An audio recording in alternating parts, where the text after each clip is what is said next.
Remember that one story he told? He says, look, Diddy used to put these parties together with $1 million. And he says, I'm going to put $1 million party. I'm like, Diddy, I'm going to do a party with $45. Today, we are finally hearing from Oscar and Grammy winner Jamie Foxx after his mysterious health scare, saying he has been to hell and back. It all started with a whisper, a rumor so wild, so outrageous, that it could only have been born in the chaotic, unfiltered depths of the internet. Sean Diddy Combs poisoned Jamie Foxx. Yes, you heard that right. The award-winning, larger-than-life music mogul allegedly slipped something sinister into the system of one of Hollywood's brightest stars, sparking a whirlwind of conspiracy theories, social media meltdowns, and whispers of an FBI takedown. It's the kind of salacious claim that makes headlines for days, not because anyone can prove it, but because it taps into something primal, our obsession with fame, power, and the secrets they hide. Jamie Foxx addresses whether Diddy was responsible for his 2023 hospitalization during live shows. The story first crept into the public eye in October 2024 when a flood of TikTok videos and cryptic posts on X, formerly known as Twitter, began connecting the dots between Jamie Foxx's mysterious health scare the previous year and Diddy's ongoing legal troubles. It wasn't long before the internet threw fuel on the fire. Videos dissecting Foxx' every move, every word, every breath from his Netflix comedy special tapings in Atlanta began to surface. Eyewitness accounts started rolling in, each more dramatic than the last. The claim that during his live shows, Foxx not only blamed Diddy for his sudden, life-threatening hospitalization, but also admitted to being the one who tipped off the feds, setting off a chain reaction that ultimately landed the music mogul behind bars. It was a narrative so juicy, so outrageous, that it practically wrote itself, a Hollywood thriller in real time. But here's the thing, the lines between fact and fiction weren't just blurred, they were obliterated. During the tapings of his upcoming Netflix special, what had happened was, Jamie Foxx reportedly stated that he was responsible for what happened to him, and Foxx is the one who called the FBI on Combs. At the center of the storm was a man named Arthur Alston, better known by his moniker, Choke No Joke.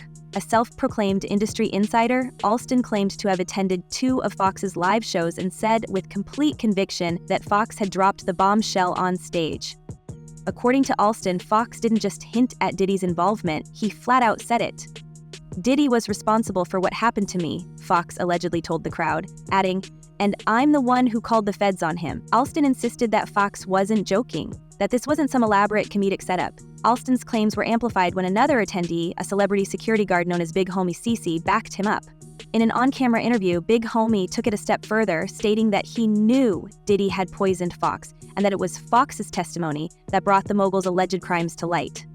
These weren't just rumors, they insisted. This was the inside scoop, the kind of information the public wasn't supposed to know. Look, April 11th last year, bad headache. Asked my boy for an Advil. Gone for 20 days. Of course, not everyone bought it. Other attendees at the same shows, like actor Dennis L.A. White, painted a very different picture. White said that while Foxx did address the swirling rumors about Diddy, he did so with humor and a sense of detachment. According to White, Foxx even went so far as to deny Diddy's involvement, saying something along the lines of, "If Diddy was responsible, I'd be dead." White also claimed that Foxx never mentioned the FBI or law enforcement during his performance, but conflicting accounts only added fuel to the fire. The more people talked, the more the story grew. Fans began scouring Foxx's social media posts for hidden clues. Could his cryptic captions thanking the hospital staff in Atlanta for saving his life be a subtle acknowledgement of foul play? Was his emotional Instagram video from July 2023, where he described his health scare as a dark journey and thanked his family for protecting his privacy, a veiled reference to a bigger, more dangerous story? And why, people wondered, was Foxx so vague about the specifics of what had happened to him? So they told me, I'm in Atlanta, they told me, my sister and my daughter took me to the first doctor. The speculation reached a fever pitch when clips from Joe Rogan's podcast began circulating online. Rogan, never one to shy away from a juicy conspiracy theory, discussed the Diddy Foxx rumors in depth, giving them an air of legitimacy they hadn't quite achieved on their own. Rogan and his guests didn't confirm anything, of course, but they didn't dismiss it either. Instead, they marveled at the coincidental timing of Diddy's arrest and Foxx's sudden re-emergence in the public eye after months of laying low. And then there was the comedy special itself, Jamie Foxx, What Had Happened Was, slated to premiere on Netflix in December 2024. The show, filmed over 3 nights in October, was billed as Foxx's triumphant return to the stage after 18 years. But it quickly became clear that this wasn't just a comedy show. It was an artistic explanation, as Fox described it, of something that went terribly wrong. The title alone hinted at a confessional tone, a willingness to address the speculation head-on. Attendees described the performances as emotionally charged, with moments of raw vulnerability that felt almost out of place for a stand-up routine. And yet, the central question remained: would the special include Fox's alleged comments about Diddy? Or had Netflix, wary of legal repercussions, cut them from the final edit? One is in the process. At least, I don't know. It's gonna be but hold months. on. He's in jail. There's But a lot hold on. going on. There's a Oh, lot of okay. lawsuits. That one is like, we're going to find out. Jamie Foxx just recently said that P. Diddy poisoned him. Whoa! And that's why he got that stroke. I've heard that. He talked about it on stage. He said it? He said it. Adding another layer of intrigue was the fact that Fox himself seemed to be playing into the mystery. In his Instagram posts promoting the special, he described the experience as like going to church, a mix of laughter, tears, and celebration. I had an opportunity to tell my side of the story, he wrote, and there was no better place than Atlanta, Georgia. But what story exactly was he referring to? And why was he being so cagey about it? Meanwhile, the media scrambled to get answers. TMZ reported that Fox's comments about Diddy were meant as jokes, a playful nod to the wild rumors swirling around him. But others weren't so sure. Arthur Alston doubled down on his claims, insisting that Fox was serious and that the special would prove it. Even Snopes, the fact-checking website, waded into the fray, rating the claim as unfounded, but acknowledging that the lack of concrete evidence hadn't stopped the rumor from spreading like wildfire. Amid all the noise, one thing was clear: the public couldn't get enough. The idea of two A-list celebrities embroiled in a scandal of this magnitude was irresistible. It wasn't just about the alleged poisoning or the supposed FBI involvement. It was about power, betrayal, and the hidden machinations of Hollywood's elite. It was about the lengths people would go to protect their secrets, and what might happen when those secrets finally came to light. Because he said it on stage. Diddy Whoa. was poisoning people. Bro, I Whoa. think there was some crazy going Like on. Cosby like Diddy to wasn't sleep? even that I big. think It was could do it. There's alleged murders, a bunch of people that got pneumonia, a bunch of convenient people that But as the world obsessed over Jamie Foxx's every word and Sean Diddy Combs' every move, a darker, more unsettling narrative was beginning to emerge.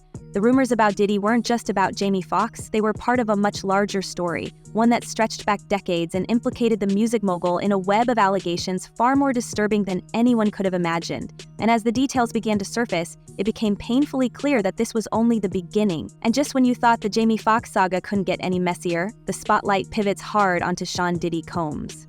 Because let's be real, the whispers around Diddy's behavior weren't new. They'd been floating around the industry for years, like smoke in a back room no one wanted to ventilate. But now, with the added weight of Jamie Foxx's alleged accusations, the skeletons in Diddy's closet weren't just rattling. They were bursting out one after another, shoving their way into the public eye, with accusations far darker and more alarming than anyone could have anticipated. A former assistant to Sean Diddy Combs speaking out in the new interview with new allegations about wild parties and It's no secret that Diddy built his empire on being untouchable. For decades, he was the kingmaker, the mogul who could make or break careers with a single phone call. But with power comes privilege, and with privilege comes a dangerous sense of invincibility. As more details began to emerge about his past, it became clear that Diddy's world wasn't just about chart-topping hits and red carpet appearances. No, it was something else entirely. Something much more sinister. Let's start with the lawsuits because, oh boy, there were a lot of them, and these weren't your run-of-the-mill breach of contract disputes. These were accusations that painted a picture of a man who saw himself as above the law, someone who allegedly manipulated, coerced, and controlled those around him to fulfill his own twisted desires. Women came forward with stories of being trapped in a nightmare, lured in by Diddy's charm, his power, his promises, only to find themselves tangled in a web they couldn't escape.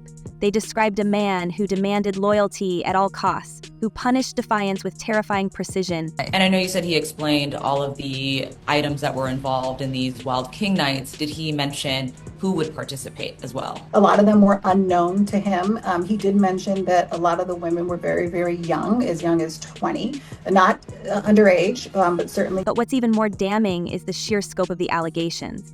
One anonymous plaintiff, identified only as Jane Doe, claimed that Diddy's manipulation went so far as to make her feel trapped, not just emotionally, but physically. She described a horrifying encounter in New York where she allegedly woke up in a state of confusion, unable to remember the events of the previous night, only to find herself in an unfamiliar setting with bruises she couldn't explain. The lawsuit detailed how Diddy allegedly used these moments to assert dominance, leaving her more isolated and reliant on his control. This wasn't just about control over a career, this was about control over someone's very sense of reality. Other lawsuits painted equally disturbing pictures. A former employee, Rodney Lil Rod Jones, accused Diddy of exploiting those who worked closest to him, coercing them into situations that blurred the line between professional obligations and personal boundaries. Jones alleged that he was instructed to procure and manage various guests at private events, all while being pressured to keep quiet about what he saw. One chilling detail from the lawsuit claimed that Jones was expected to document certain interactions on video, creating a library of footage that could later be used as leverage against anyone who dared to speak out. If true, it suggests a level of premeditation that's almost impossible to fathom. A lot of times you'd have him with a younger female, and there's a power dynamic there. A more impressionable girl is easier to reel in. Consent is between the people that are engaging, and I wasn't there in these situations to understand the consent. And then there's the case of Dawn Richard, a former member of the girl group Danity Kane, who alleged years of mistreatment while working under Diddy's watch. According to her lawsuit, Richard claimed that the environment created by Diddy was one of fear and compliance, where even casual dissent could lead to severe repercussions. She alleged that Diddy once threw a heavy object at her during a heated argument over creative differences, narrowly missing her. Richard also claimed that she witnessed him verbally berating and intimidating others in ways that left them emotionally shattered. Her lawsuit wasn't just a condemnation of Diddy's behavior, it was a scathing indictment of the culture he fostered within his inner circle. Perhaps the most shocking accusation came from a lawsuit filed by a woman who said she was a teenager at the time of her alleged encounter with Diddy. She described being invited to what she thought was a legitimate industry event, only to find herself in a situation that quickly spiraled out of control. Her lawsuit claimed that Diddy used his influence to create an environment where people felt they had no choice but to comply with his demands, no matter how uncomfortable or unethical they were. The filing included accounts from witnesses who allegedly saw Diddy retaliate against individuals who tried to leave these situations, further solidifying the image of a man who valued loyalty above all else, at any cost. Good morning, Michael. At this point, we've all probably heard about these infamous parties. Diddy's assistant now giving us details about what he says were called Wild King Nights. And then there were the infamous parties, the ones that had been whispered about for years but were now being dragged into the light. These were events described as chaotic, hedonistic spectacles, where boundaries didn't just blur, they vanished. Witnesses claimed that Diddy orchestrated these gatherings with military precision, ensuring that every guest played their part in his carefully curated fantasy. And if they didn't? Let's just say, according to some accounts, it wasn't an option to refuse. But the real bombshell came when federal investigators started connecting the dots. For years, there had been rumors of Diddy's involvement in something far bigger than the music industry, something that went beyond the glitz and glamour. And when the raids on his properties turned up items that seemed to confirm those whispers, the narrative shifted dramatically. Suddenly, this wasn't just about Jamie Foxx or a few disgruntled former associates. This was about a pattern, a system, a network. Did Phil explain why he's speaking out now? He said he's speaking out because he believes Diddy's a predator. He wants accountability, and he doesn't want someone like this to run unchecked in the future. And here's where it gets even darker. The allegations against Diddy weren't just about manipulation or intimidation. They were about control. Control over people, over situations, over narratives. Witnesses claimed that he had a way of making people feel indebted to him, of making them believe that their careers, their livelihoods, even their safety depended on his goodwill. And for those who tried to break free, the stories of retaliation were chilling. Careers ruined, reputations destroyed, opportunities snatched away in the blink of an eye. It was like something out of a movie, except this was real life. And the stakes were terrifyingly high. He said in the special that, I was hospitalized by this person. And mind you, him and Diddy have had a business falling out. They said they had a beef. So the Choke No Choke was a videographer, and he was like, yo, I was there. He said Diddy was responsible for what happened to him and that he's the one that called the FBI. And Choke added, I don't think he was joking. What's even more shocking is how long this went on. For years, Diddy was one of the most visible figures in the entertainment industry. He was everywhere, on magazine covers, on television, at award shows. And yet, behind the scenes, there was this whole other side to him, a side that was allegedly calculated, ruthless, and deeply secretive. How did no one see it? Or, more accurately, how did no one do anything about it? Because make no mistake, people knew. They had to. You don't build an empire like Diddy's without leaving a trail. The question is, why was that trail ignored for so long? The answer, as always, comes back to power. Diddy wasn't just a celebrity, he was an institution. He had the money, the connections, and the influence to make problems disappear. And for a long time, it worked. But as the allegations piled up, the cracks in his armor started to show. People who had once been loyal to him began to distance themselves. Brands that had partnered with him quietly pulled back. And the public, well, the public was watching closely. He was responsible for Diddy's day-to-day life, so he is able to provide a lot of information about what that life was like. He goes into detail on extensive use. And now, with Diddy behind bars and facing some of the most serious charges imaginable, the question isn't just about what he did. It's about how he got away with it for so long. Because this isn't just a story about one man's downfall. It's a story about an industry that enabled him, that allowed him to operate in the shadows while projecting an image of success and respectability. It's a story about silence, who stayed silent, who was silenced, and why. But as the walls close in on Diddy, one thing is clear. The era of untouchable moguls is coming to an end. The days of sweeping everything under the rug are over. And while the full truth about Diddy's actions may never come to light, one thing is certain: the world is watching, and it won't look away this time. So what do you think? Is this the beginning of the end for Diddy, or will he find a way to escape accountability yet again? Drop your thoughts in the comments below and stay tuned. This story is just getting started.